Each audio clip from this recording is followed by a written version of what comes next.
seorang suami tidak memberikan nafkah anak, itu masuk kategori kekerasan dalam rumah tangga. Malah ancaman hukumannya relatif tinggi ya, di atas 5 tahun.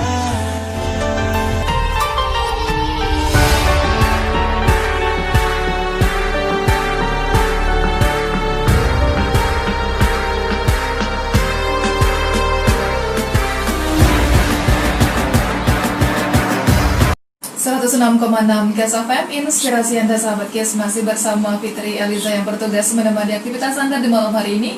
Dan kali ini kita dalam program Obat Hati, edisi hari Rabu 12 Agustus 2020, sahabat Kes, hingga jelang pukul 22 waktu Indonesia Barat nanti. Dan kali ini sahabat kita bersama dengan Ustadz Romi Iskandar Rambe SH yang telah berhadir bersama kita di sini. Dan malam ini kita akan membicarakan tentang advokasi terhadap hukum perceraian. Karena Ustadznya sudah hadir di sini, langsung saja ya Ustadz. Ya. Assalamualaikum warahmatullahi wabarakatuh. Alhamdulillahillazi arsala rasulahu bil huda wa dinil haq yuzhirahu 'alad dini kullih wa kafa billahi syahida. Asyhadu an la ilaha illallah wahdahu la syarika lah wa asyhadu anna Muhammadan abduhu wa rasuluh allazi la nabiyya ba'dah. Allah Ta'ala fi kitabihil karim, a'udzu billahi minasyaitonir rajim. Bismillahirrahmanirrahim. Wal 'asri innal insana lafi khusri illal ladzina amanu wa 'amilus shalihat wa tawassaw bil haqq wa tawassaw bis sabr. Kaum muslimin wal muslimat, pendengar radio KIS FM dimanapun Anda berada pada malam hari ini, adapun tema kita yang akan kita bahas dalam kesempatan malam hari ini yaitu advokasi terhadap hukum perceraian. Baik, perlu kita bahas sejenak bahwa advokasi ini adalah bantuan hukum terhadap hukum perceraian. Di dalam hukum perceraian ada yang disebut dengan pintu darurat. Manakala kondisi daripada perkawinan itu sudah tidak bisa lagi dicari solusinya, atau sebagaimana yang diatur di dalam kompilasi hukum Islam pasal 116 huruf F, manakala terjadi percekcokan ataupun kondisi di mana suami maupun istri terus menerus cekcok di dalam rumah tangga, tidak ada lagi persesuaian hati, pecah hati, sampai berpisah ranjang, malah berpisah rumah. Nah, terakhir karena ada diatur di dalam Undang-Undang Nomor 1 Tahun 74 tentang perkawinan, dikaitkan juga dengan ketentuan khusus di dalam kompilasi hukum Islam, maka perkawinan itu akan dicari solusinya melalui pintu darurat tadi, yaitu perceraian. Apabila si suami yang mempunyai inisiatif untuk bercerai, maka dia akan menyusun permohonan dan mendaftarkannya di pengadilan agama setempat. Maka terlebih dahulu majelis hakim pengadilan agama akan menawarkan mediasi. Apabila mediasi gagal, maka akan dilanjutkan untuk memeriksa materi perkara.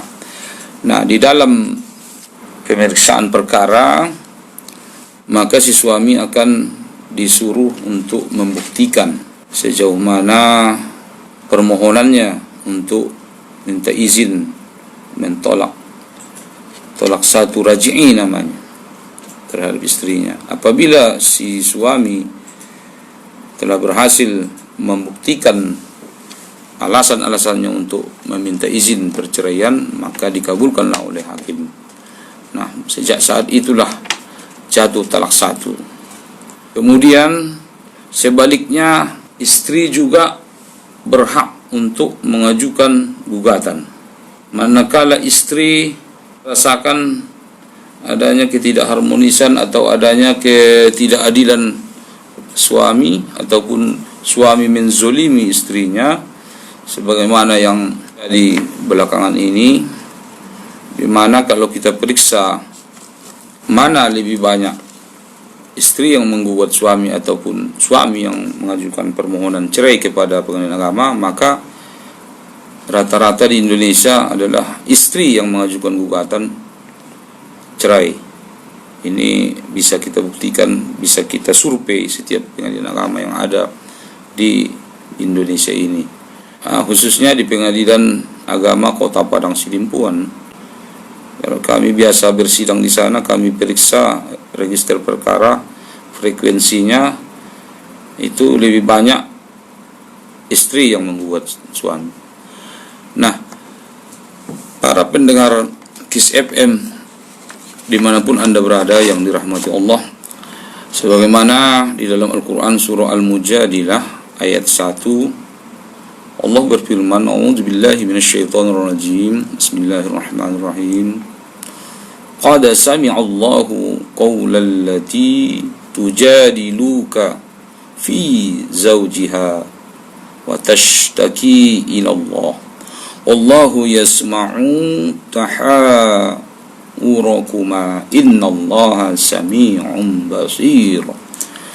Yang sekira-kira alih bahasanya yaitu sungguh Allah telah mendengarkan ucapan perempuan yang mengajukan gugatan kepadamu Muhammad tentang suaminya dan mengadukan halnya kepada Allah, dan Allah mendengar percakapan antara kamu berdua.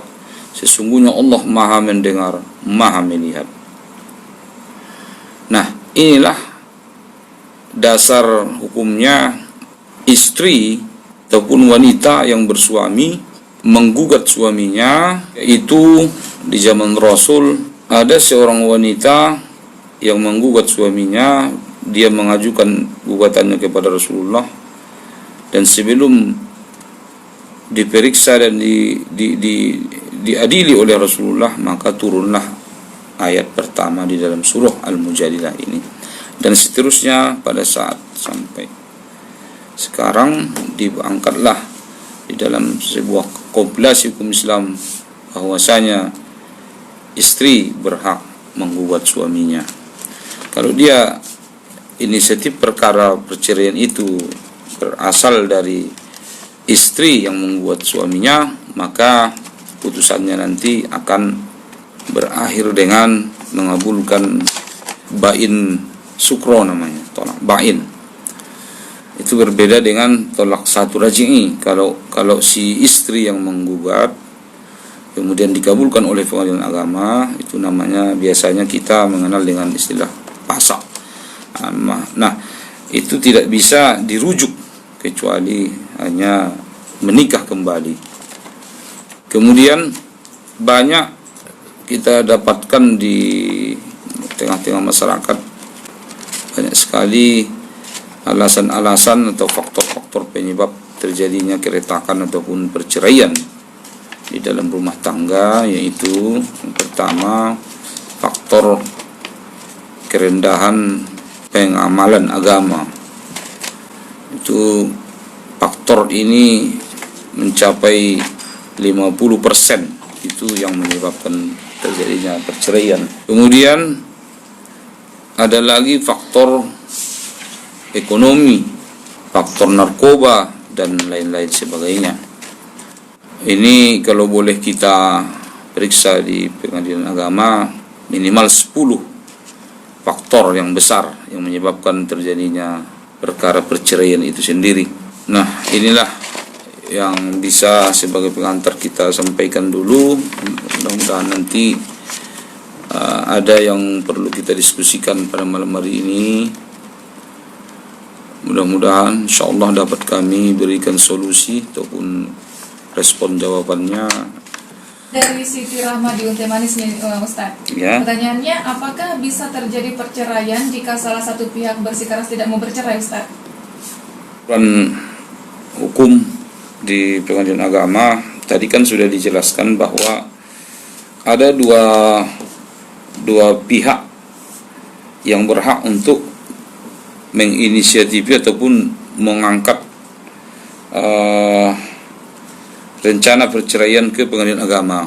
Itu kalau dia suami, maka namanya permohonan, ya, permohonan, kemudian ujungnya atau hasilnya nanti pengadilan agama akan memberikan izin kepada si suami ini untuk menjatuhkan talak kepada istrinya, namanya talak satu raj'i. Nah, itu si suami ini nanti setelah nanti diperiksa fakta-fakta di persidangan, kemudian setelah dikabulkan oleh hakim, maka diberikanlah izin kepada dia setelah ditunggu 14 hari namanya apakah ada yang banding, maka diberikanlah kepada suami untuk mengucapkan ikrar talak, ya, ikrar talak. Nah, kita kaitkan tadi dengan pertanyaan, apabila si istri tidak bersedia untuk bercerai, dia akan membuat sikap, misalnya tidak datang untuk menghadiri persidangan, itu tidak apa-apa, tidak ada masalah.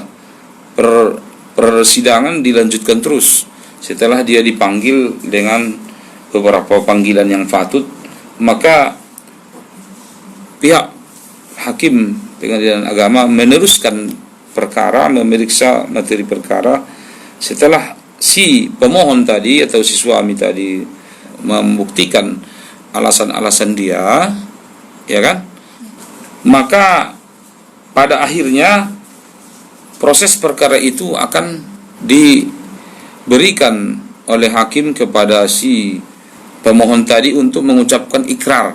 Nah, itu tidak ada masalah walaupun si pihak si istri tidak bersedia untuk bercerai. Nah, itu. Sebaliknya, apabila si suami yang tidak bersedia untuk bercerai malah tidak mau menghadiri persidangan, dipanggillah oleh pengadilan agama melalui relas panggilan, 2 kali tidak hadir, kemudian dilanjutkanlah memeriksa fakta-faktanya, apakah itu berupa bukti buku nikah, kemudian saksi-saksi yang menguatkan alasan si istri tadi untuk bercerai. Sesuai dengan pertanyaan tadi, apakah apabila si suami juga tidak bersedia untuk bercerai, tidak masalah. Pengadilan agama pada gilirannya setelah yakin dengan alasan-alasan si wanita tadi atau si istri tadi, maka pengadilan akan membacakan putusan. Maka di dalam salah satu amar putusan itu jatuhlah talak bain sukro namanya. Nah, itulah dia. Tidak ada masalah di dalam hukum perceraian apabila salah satu pihak tidak mau untuk bercerai, tidak ada masalah. Ada Kak Rahma di Kampung Losung. Rahma di Kampung Losung. Kalau misalnya nih, apa yang harus saya lakukan jika mantan suami tidak lagi memberikan nafkah anak? Persoalan seperti ini ada undang-undangnya sedemikian rupa oleh pemerintah kita, yaitu penghapusan kekerasan dalam rumah tangga, ya, di dalam sebuah pasal, ya, bahwa apabila seorang suami tidak memberikan nafkah anak, itu masuk kategori kekerasan dalam rumah tangga. Jadi si istri atau ibu daripada anak ini, dia berhak untuk mengadukan suaminya ke kantor polisi, membawa beberapa saksi dan membawa alat-alat bukti tertulis yang ada. Nah, setelah nanti diterima di UPPA, ya, itu ada ketentuan pidananya, malah ancaman hukumannya relatif tinggi, ya, di atas 5 tahun. Itu kalau dia tidak mau menafkahi anaknya, jangankan sudah ada ketentuannya pun di dalam sebuah putusan pengadilan, yang sebelum ada pun putusan, kalau si suami dengan sengaja tidak memberikan nafkah anak dengan sengaja, maka itu dikategorikan melanggar sebuah tindak pidana. Demikian barangkali, wallahu a'lam. Lanjut Ustaz, ada dari Erwin di kantin. Dari Erwin, ya, di kantin. Pertanyaannya, kalau seorang suami yang sudah memiliki 1 orang anak perempuan berusia 3 tahun, Memiliki anak ya. Anak perempuan berusia 3 tahun mengajukan gugatan cerai kepada istrinya. Mengajukan gugatan cerai Kepada istrinya. Kira-kira itu kira-kira putusan pengadilan hak asuh akan diberikan kepada siapa, Ustaz? Oh, Kalau usia anak itu 3 tahun. ya. Suami memiliki anak perempuan 3 tahun, kemudian dia bercerai dengan istrinya ya. Nah, ini berdasarkan ketentuan kompilasi hukum Islam ya. Kalau anak di bawah 7 tahun, maka itu cenderung hak asuh atau hadonah diberikan kepada istri. Ya. Namun kalau anak sudah 7 tahun ke atas, maka anak akan disuruh memilih kepada siapa dia, apakah kepada ayahnya atau kepada ibunya. Nah, itu biasanya seperti itu praktiknya dalam pengadilan agama.